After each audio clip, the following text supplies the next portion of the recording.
So now it is time to talk about composition. Composition as well as lighting are two of the most important factors for you to deliver a successful video, even with a smartphone. So in this lesson right here, we are discussing all of the different aspects that you need to know when it comes to composition in videography. Enough with introduction, let's launch our presentation and let's start with this lesson. So this right here is the outline of the fourth lesson of this course, the composition lesson. We're going to start with me introducing to you what composition is and some basic principles of composition. Then we're going to move into analyzing all of the rules or the basic rules of composition. And finally, we're going to end this lesson with some tips that I have gathered through my personal experience in, of course, the videography field, and a recap because there is a lot of information packed in this lesson right here. Enough of the talking, let's move with the introduction to this beautiful lesson. Now, what is composition? In very basic and simple words, composition is how we choose to present and frame our subject in our video. Composition is very, very important because with this factor, we guide the story to our viewers. We can create certain atmospheres, of course, with the correct composition and the appropriate composition, and obviously by utilizing some basic composition rules that exist in videography, we can increase the engagement of our audience to our videos. And it doesn't matter if you are a very widely known filmmaker or just a beginner YouTuber, having increased audience engagement in your content and in your videos is very, very important, and it's pretty much the goal of videography. In addition to that, obviously, we use composition to convey different feelings in our shots. Now, as we said again, composition is arranging the elements in our frame in a way that is pleasing to the eye of the viewer and also easy for the viewer to understand. Obviously, a bad composition example is if there is too much going on a shot and the shot is very, for example, short, so the viewer doesn't get to process what is happening. And again, a good understanding of composition will lead to very eye-catching content to your audience. And this is what we're going to work in this lesson right here. Now, there are two ways, of course, to compose a shot. So the first way to change the composition is by changing what is seen in your image. And the second way to change the composition is by changing the focal length in which you shoot this image. Very briefly, zooming in or zooming out. Don't get stressed again, we're going to analyze both of those composition terms. Now, let's move for now in the different composition rules. These are the composition rules that we're going to analyze in this lesson right here. They might seem too much, but trust me, they're very straightforward and easy to comprehend. So grab a pen, grab a notepad, and let's go through these composition rules with me. We're going to start with the rule of thirds, the leading lines, headroom, symmetry, depth, and then the different shots that we can convey by our focal length. Establishing shots, medium range shots, and close-up shots. So starting off, we are firstly going to analyze the rule of thirds. And the rule of thirds is a rule in videography, and we shouldn't break rules. Now, the rule of thirds, the theory of the rule of thirds states this.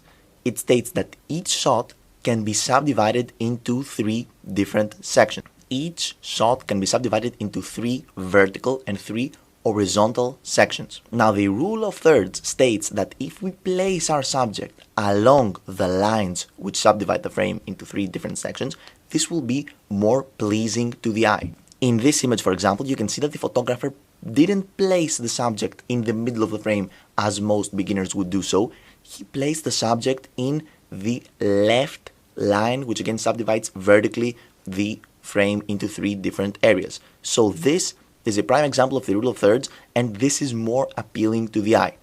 Another example of the rule of thirds is this image right here. Again, the photographer placed the subject in the third line that divides, again, the frame into three different categories of the right. Another general rule when focusing on the rule of thirds is to place the subject eyes at the top intersection, so in the top subdivision of the frame, 1/3 of the way down the frame. So again, we want the eyes of the subject to be in this area right here or this area right here. We don't want the eyes, for example, to be down here or down here. Obviously, the rule of thirds doesn't always and only apply if you have a subject in the frame. The rule of thirds, of course, applies also in landscape shots. So wildlife shots, nature shots, anything shot with a wide angle lens. For example, in this image right here, you can see that the photographer, based on the rule of thirds, subdivided the frame into the foreground, the midground, and the horizon. The bottom horizontal third is the foreground, the middle horizontal third is the midground, and the top horizontal third is the horizon. This is what makes this image so pleasing. In addition to that, the tree and the shadow of the tree, as you can see, is on this line right here, which again subdivides a frame into 3 different categories. So he placed this subject, which is the subject of the frame obviously, in this line, which makes the whole image more appealing.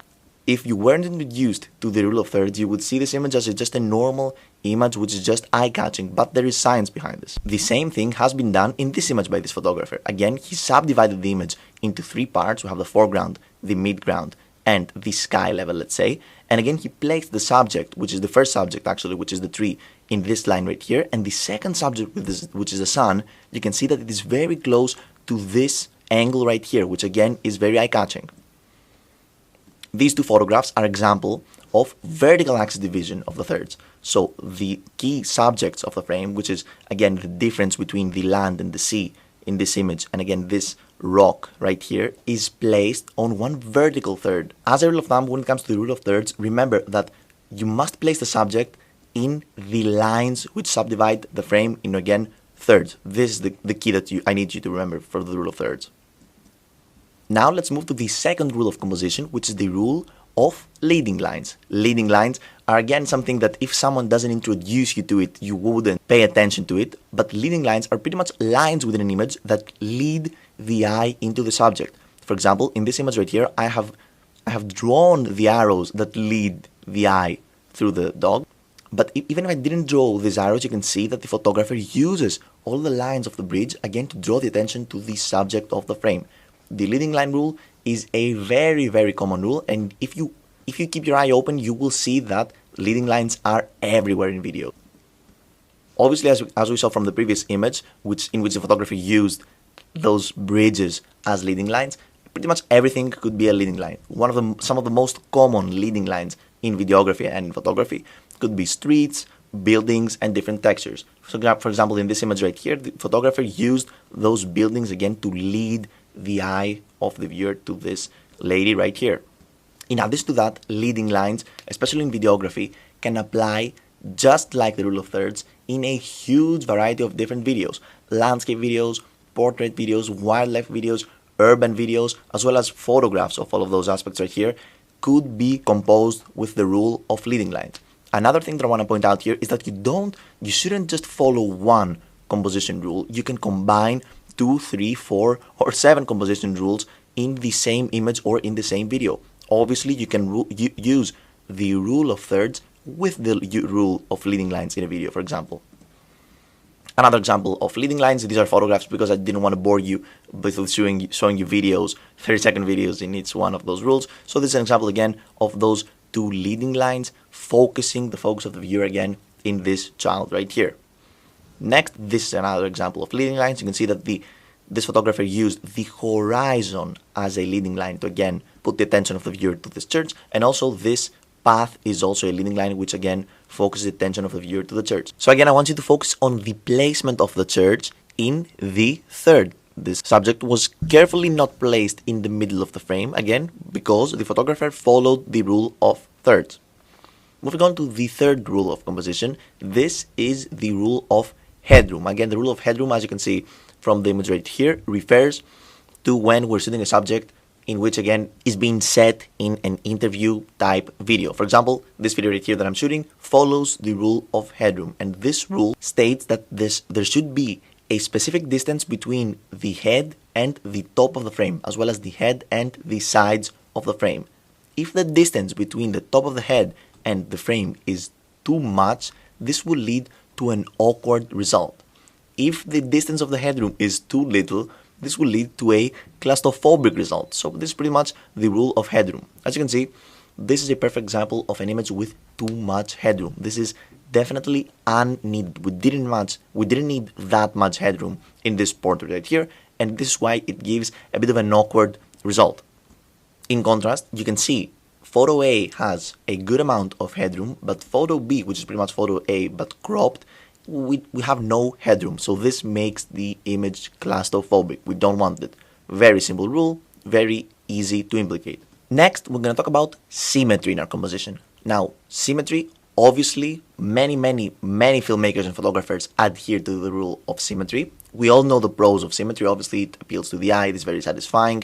Most of the images that you see in very successful series and films are followed by the rule of symmetry, but there are also some cons. I don't want to focus that much in the pros of symmetry because, as we said, we all know, but I want to point out some of the cons. Now, if you want your video to look seamless, to look homemade, you don't want to apply that much the rule of symmetry, because symmetry makes videos and photographs look kind of staged. For example, if you see this image right here, this doesn't look seamless, this doesn't look homemade. It looks staged. It looks like there is a director and he's shooting this image, and this is why it looks so perfect and so appealing to the eye, because it is staged. In addition to that, if every single shot of your video follows the rule of symmetry, it can't get pretty repetitive, and some directors actually use this repetition of symmetry to their advantage. For example, the director of the Grand Budapest Hotel, if you've seen the series, every single shot is symmetrical, and this delivers a specific vibe to the video. Not a bad vibe, not a good vibe, but this is definitely a way to deliver a vibe. Also note, as we can see in those two images right here, that symmetry delivers a dynamic and an exciting result in our videos and our photographs. And of course, symmetry can be combined with the previous principles and rules that we discussed of composition, for example, leading lines and of course the rule of thirds. But the biggest difference between symmetry and leading lines and rule of thirds is that in symmetry, the subject is focused usually in the middle of the frame. This is what makes symmetrical compositions so interesting and so engaging to the eye. Most of the subjects in symmetrical compositions are placed in the middle of the frame. For example, this pyramid right here in Paris, or again this lake right here. We don't follow the rule of thirds that much when it comes to the symmetry in composition. Moving on, we're going to discuss about depth. Now, it is very important for you to understand what depth is and how to achieve it in your videos and your photographs. Depth can be found in every single composition and can be created than found in every single composition. And it is created by highlighting the difference between foreground, midground, background, and our subject. These are four images that have depth. The foreground is highlighted by the blurry, as you can see, leaves and grass. The midground is highlighted by the subject, which is sharply in focus, and the background is again highlighted by the blurry plants that are located behind the subject. The same applies in this image right here. Foreground, you can see those leaves. Midground, the subject and the rocks. Background, the sea and the mountains. Again here, foreground, this blurry person right here. Midground, this lady there. And background, this gray space. So again, depth is achieved by highlighting the difference between those aspects. Two ways to highlight depth. The first way is to select a lens that has a very low aperture. This is more easy, of course, when you're shooting with a DSLR, but this can be done in most smartphones. You select a lens in which has a very low aperture, which means basically that you can have a very blurry background, which is what this photographer has done here. This photographer, as you can see, has selected a lens with a very low aperture, which means that it can focus in a very narrow aspect. For example, as you can see, this chess piece is in focus, but the others aren't in focus, despite the fact that they're located so close to each other. We're talking about some centimeters here. But the second way to achieve depth, which is the way that I want you to focus on, because obviously in this course we're shooting with smartphones, not cinematic cameras with lenses with very low aperture, is to strategically place your subjects in a way in which you can convey depth. For example, you place one subject, as we saw in this image right here, very close to the camera. This will create the sensation of depth. We place the next subject in the midground and we keep it in focus, just like this lady right here. And then we have some subjects and some aspects in the background, just like the mountains right here. So we can convey again this sensation of depth to our viewers without having a very expensive lens. So at the end of the day, what do we achieve with depth? We achieve drama. Okay, people will feel drama when we show them depth in our images and in our videos. We emphasize to the subject, which is usually in focus. And again, depth and this blurry image is very pleasurable to see, very satisfying to the eye. So this is what we can win by adhering and applying to the rule of depth. Enough with the different types of composition that we can achieve by changing the aspects in front of our camera. Now let's move to the different types of shot that we can achieve through, again, changing the composition of our camera. The first types of shots are the establishing shots, then we're going to move to the mid-range shots or the medium shots, and finally we're going to analyze close-ups. So let's move to what an establishing shot is. An establishing shot introduces, as we said here, new scenes and tells the viewer where and when action is happening. In addition to that, they can set up a point of view to help and develop our character. This is a great establishing shot from the movie Skyfall. This shot, of course, comes before all of the other shots inside the house or before our character moves outside of the vehicle to go inside the house, and it just gives us information about the scene. It gives us information that stuff is going to happen inside the house. It gives us information on where we are. We're on those foggy mountains of Scotland, for example, and this is the real power of establishing shots. Another establishing shot here from Harry Potter.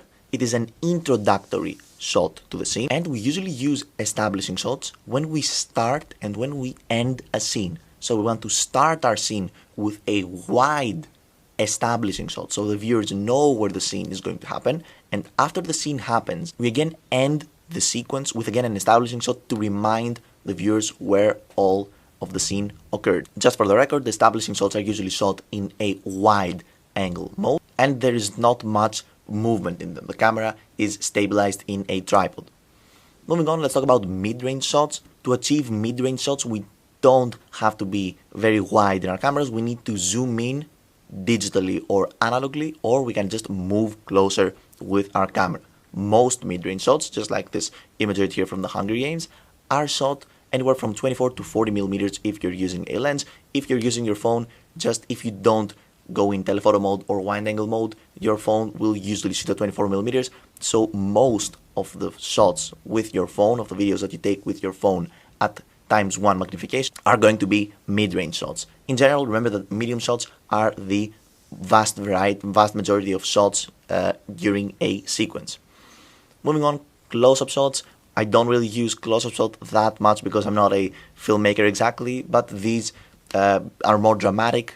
Okay, they increase the emotion and the dramaticness in our scene, and most of the times being so close up with our camera to a subject can be a bit uncomfortable from the viewers, but many filmmakers actually utilize the fact that this becomes uncomfortable for our viewers to convey a emotion again to those viewers. So obviously close-up shots are a creative favorite for, again, filmmakers and videographers that specialize in movies. If you want to be a content creator, you don't want to be very close to the camera because, again, this will be uncomfortable for the viewers. Again, two ways to achieve close-up shots. The first one is to just move close to the subject while maintaining a wide angle view, and the second one is to just stay where you are or move away from the subject and just zoom in.